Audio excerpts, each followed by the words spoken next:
이조화라는 문법은 화자의 결심이나 결의, 마음가짐을 나타냅니다. 하기로 한 이상에는 반드시, 당연히 해야 한다. 이런 뉘앙스의 문장들이 많이 와요. 접속을 살펴보면 이조가 품사가 명사예요. 그래서 각 품사별 명사 접속을 해주시면 됩니다. 가장 많이 나오는 형태가 동사 보통형이고요.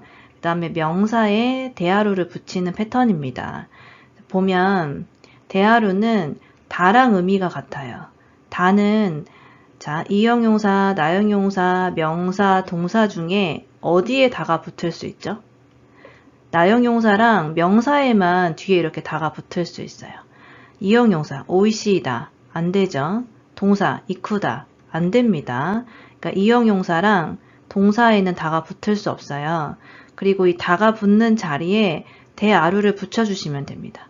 그래서 나형용사나 명사에 대아루가 붙는 패턴이고 해석하실 때는 다랑 같아요. 그러니까 예쁘다, 학생이다 이런 식으로 해석을 해주시면 되고 보통 대하루를 붙이는 패턴이 나형용사도 되긴 하는데 보통은 명사에다 활용을 많이 해요.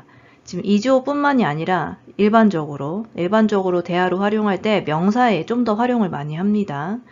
그리고 명사에 대하루가 붙으면 품사가 동사로 바뀌는 거예요. 1그룹 동사로 바뀌는 겁니다. 그래서 동사니까 그 뒤에 이조를 붙일 수 있는 거예요. 그리고 같이 묶어서 보면 좋을 문법이 요 두 개입니다. 까라니와 우에와 이것도 둘 다 뭐뭐한 이상에는 이라고 해서 비슷한 예문들이 많거든요. 묶어서 외워주세요. JLPT 시험 준비하시는 분들을 위한 팁을 말씀드리면 그 문법 파트에서 제일 어려운 게 접속이거든요. 그러니까 이 앞에 뒤에 어떤 단어가 왔을 때 이걸 어떻게 접속하느냐 이걸 제일 많이 틀리기도 하고 이것 때문에 회화 못 하시는 경우도 많잖아요. 근데 이걸 어떻게 공부하셔야 되냐면 요거의 품사를 공부하시는 겁니다.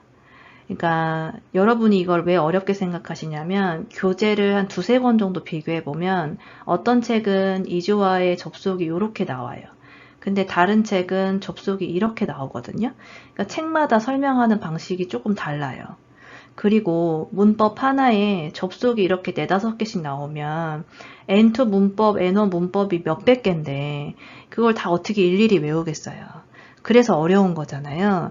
그래서 이렇게 이걸 다 외우라는 게 아닙니다. 이 문법의 품사를 보시는 거예요. 예를 들어서 2조 같은 경우는 이게 명사지만 N2의 까라미루 또 이런 문법을 배우거든요. 요거는 조사죠.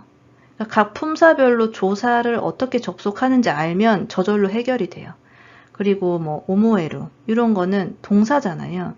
각 품사별 동사 접속을 알면 해결이 되는 거예요. 그래서 그 문법에 이 문법 타이틀의 품사를 보시는 게 중요합니다. 그래서 난 이 접속 때문에 도저히 문장도 못 만들겠고 문제도 계속 틀린다 하시는 분들은 요거를 하시는 거예요. 각 품사별로 이형용사, 나형용사, 명사, 동사, 조사 뒤에 이 품사들이 올 때 어떻게 접속을 하는지를 정리하시는 겁니다. 예를 들어서 형용사 뒤에 동사 올 때 어떻게 접속합니까? 이거 쿠로 바뀌고 이거 니로 바뀌죠. 명사 접속 어떻게 해요? 노 들어가잖아요. 그러니까 이런 식으로 각 품사별로 접속을 어떻게 하는지 정리하셔야 돼요. 근데 이거 우리 기초랑 N3에서 다 했던 겁니다. 그때는 이제 이형용사 배우고 나형용사 배우고 이걸 다 따로 배워가서 그렇지 다 배웠던 내용들이에요. 그래서 그걸 묶어서 한 덩어리로 한번 정리해 주시면 이렇게 이걸 일일이 외우실 필요가 없어요. 이거 품사 보고 접속만 하면 되는 거기 때문에. 그리고 이제 이게 뭐랑 또 비슷하냐면 그 여러분 토익 시험 많이 보시잖아요. 토익 시험이랑도 비슷해요. 토익도 보면 밑줄 있고 이 밑줄 친 자리 찾기 하는 거죠.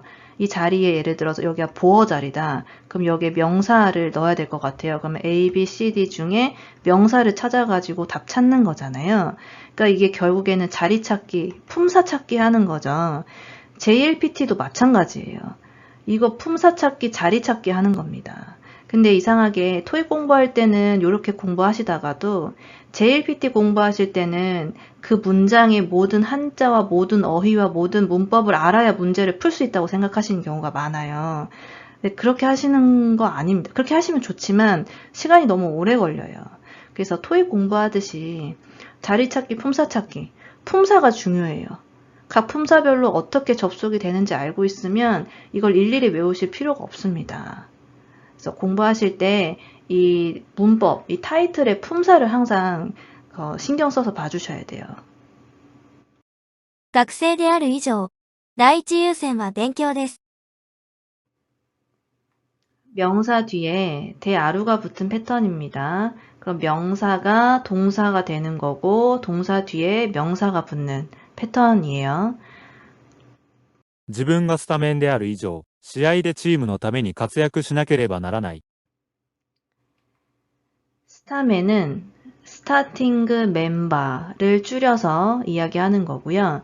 품사가 명사라서 뒤에 대하로 붙여서 활용하는 거고, 그래서 스타팅 멤버인 이상이 되는 거고요. 2조 문법을 보시면 뒤에 나케레바 나라나이가 많이 와요. 그러니까 뭐뭐 하지 않으면 안 된다. 다시 말하면 해야 한다죠. 스타팅 멤버인 이상 활약을 해야 한다. 그래서 이런 패턴으로 많이 쓰이니까 그러니까 나라나이 말고 이케나이 이런 것도 됩니다. 多数決で決まった以上は、その意見に従わなければなりません。 여기서는 키마루 동사의 과거형에 붙은 거죠. 그래서 다수결로 결정된 이상에는 여기도 나케레바 나라나이가 붙었죠. 뭐뭐 해야 한다. 周りが結婚に反対しても、二人が好きな以上は仕方がない。 자, 여기서 보면 스키다는 나용용사죠. 나용용사는 뒤에 명사 붙을 때 다를 나로 바꿔주시는 겁니다. 学級委員に選ばれた以上は、責任を持ってやり遂げようと思う。 에라브에 수동태가 걸린 표현입니다. 그래서 선발되다, 뽑히다. 그래서 학급 위원으로 뽑힌 이상이 되는 거고요.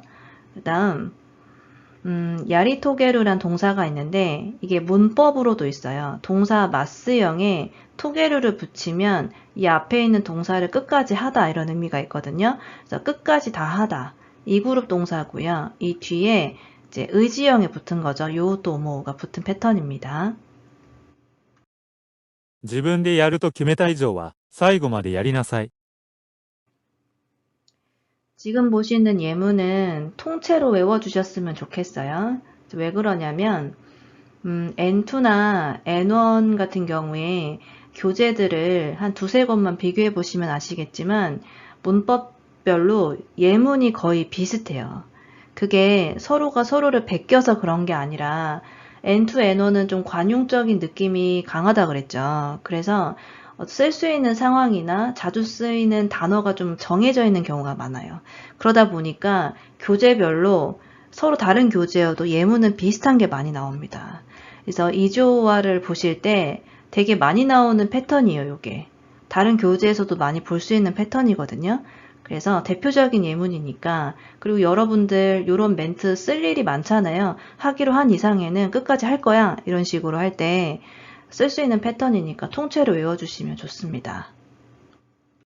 約束した以上、守ってもらわないと困ります。 네, 약속하다에 과거형에 붙은 표현이죠. 그리고 마무떼 모라와 나이또 이런 표현들 이런 거 느낌 있게 회화로 잘하고 싶잖아요. 그죠? 여기서 마모루를 누가 하는 겁니까? 이거는 말하는 사람이 나면 상대방 보고 지키라는 거예요. 그러니까 상대방이 지키는 걸 내 입장에서 얘기하기 때문에 마모떼 모라오 표현이 되는 겁니다. この仕事を引き受けた以上、責任を持って行わなければいけない。 히키오케루도 많이 쓰이는 표현이에요. 그래서 앞에 보통 시고또 같은 게 많이 와요. 어떤 일을 내가 맡다, 떠맡다 이런 의미로 많이 씁니다. 会社から給料をもらっている以上は、会社のために貢献しなければならない。 네, 여기는 때이루형을 써서 그러니까 급여를 과거에만 받은 게 아니라 내가 일을 하고 있으면 현재에도 받는 거잖아요. 그래서 때이루형으로 접속을 해주시면 됩니다. 때이루형이 붙어도 이게 지금 다시 동사가 되는 거니까 명사 접속할 때 그냥 붙이시는 거예요. 여기도 나케레바 나라나이가 들어갔죠. 健康である以上は一生懸命働こうと思っています。 켄코어 같은 경우에는 나용용사로도 많이 쓰이고 명사로도 많이 쓰입니다. 여기서는 명사로 쓰인 거예요. 그래서 뒤에 대하루가 붙어서 동사로 바꿔서 붙여주는 겁니다. 私は政治家になった以上、国民のために全力で働くつもりです。 나루죠. 나루가 명사에 붙을 때는 항상 니나루 형태로 써주셔야 됩니다. 한국어는 여기가 이 아니면 가기 때문에 이거 정말 많이 틀려요. 알고도 틀리는 대표적인 문법 중에 하나거든요. 그래서 명사에 붙을 때는 니나루 형태로.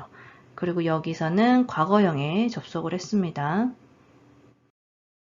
証拠がない以上、彼を責めるわけにはいかないよ。 나이는 품사가 이형용사죠. 이형용사는 뒤에 명사 붙을 때 그냥 붙이시는 겁니다. 그 다음에 와케니와 이카나이, 뭐뭐 할 수는 없다 이런 의미였죠.